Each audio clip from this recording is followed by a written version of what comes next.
Assalamualaikum warahmatullahi wabarakatuh. Apa kabar semuanya? Pada kesempatan kali ini, kita akan membahas tentang materi yang berjudul sifat dan akhlak yang terpuji. Nah, dikarenakan sifat dan akhlak terpuji itu banyak, maka kita di sini akan membahas cuma 2 poin saja. Langsung saja, poin yang pertama yaitu tentang sabar. Nah, pengertian sabar yaitu secara bahasa, sabar berarti menahan atau teguh.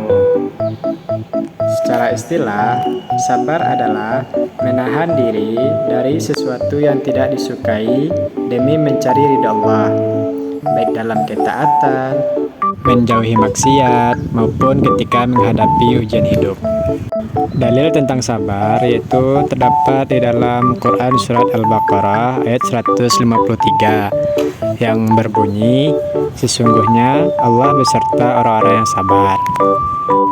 Sabar itu juga memiliki beberapa jenis. Yang pertama, sabar dalam ketaatan kepada Allah. Maksudnya, tetap menjalankan perintah Allah walau berat atau melelahkan.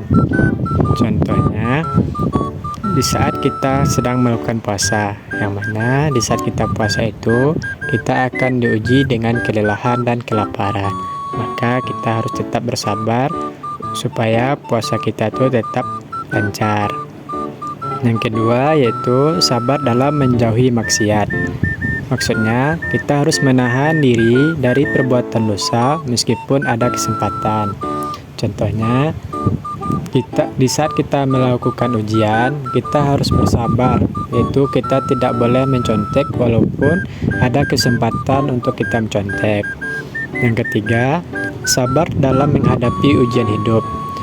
Maksudnya, kita harus tetap bersikap tenang, tabah, dan tidak mengeluh saat ditimpa musibah. Contohnya, itu ketika kita sakit, kita harus tetap bersabar dan menerima keadaan kita tersebut, dikarenakan sakit kita tersebut diberikan oleh Allah atau merupakan ketetapan dari Allah. Keutamaan sabar dalam Islam. Yang pertama yaitu dicintai oleh Allah karena Allah menyukai orang-orang yang sabar. Yang kedua, diberi pahala oleh Allah, yang mana Allah menjanjikan pahala tanpa batas untuk orang sabar. Yang ketiga, menjadi kuat dan tangguh. Maksudnya, orang sabar tidak mudah putus asa atau mengeluh. Yang selanjutnya, yang keempat, menjadi jalan menuju surga. Nah, selanjutnya tadi kan poin kita sabar. Nah, selanjutnya kita masuk kepada materi yang kedua atau pelajaran yang kedua, itu tentang tolong menolong. Yang pertama, pengertian tolong menolong. Tolong menolong dalam Islam adalah saling membantu dalam hal yang baik dan bermanfaat, baik dalam urusan dunia maupun akhirat. Tolong menolong ini di dalam Islam disebut dengan ta'awun. Yang kedua, dalil tentang tolong menolong. Itu terdapat di Quran Surat Al-Ma'idah ayat 2, yang artinya, dan tolong menolonglah kamu dalam mengerjakan kebajikan dan takwa, dan jangan tolong menolong dalam berbuat dosa dan permusuhan. Contoh tolong menolong dalam kehidupan sehari-hari, yaitu ketika kita menolong orang tua ketika orang tua itu kesusahan. Contohnya ketika orang tua memerintahkan kita untuk membeli bumbu dapur ke warung, maka kita harus menolong orang tua kita.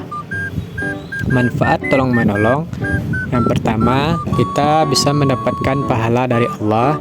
Yang kedua, bisa menumbuhkan rasa kasih sayang dan kepedulian. Yang ketiga, meningkatkan persaudaraan sesama manusia. Tolong menolong yang tidak diperbolehkan di dalam Islam, yaitunya Islam melarang tolong menolong di dalam perbuatan dosa dan permusuhan seperti membantu teman dalam mencuri, maka itu tidak diperbolehkan. Prinsip tolong menolong dalam Islam, pertama, hanya dalam kebaikan dan ketakwaan, yaitu tidak boleh menolong dalam perbuatan maksiat seperti menipu, mencuri, atau berbohong. Yang kedua, ikhlas karena Allah, yaitu membantu tanpa mengharapkan imbalan duniawi. Demikianlah materi kita pada kesempatan kali ini.